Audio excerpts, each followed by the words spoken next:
Hello, Stan Bowers from Advanced Chassis again, talking to you today about shock mounts. It's amazing to me how many people I see spend huge money on shocks and then just put them on some flimsy mounts. You have to remember that every action that your suspension does has to go through that shock, and any deflection at all inhibits that.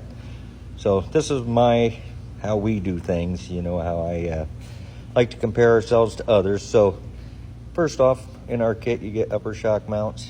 You notice that they're relieved so that they don't hit your upper shock or your upper spring doohickey, whatever that's called, sorry, retainer.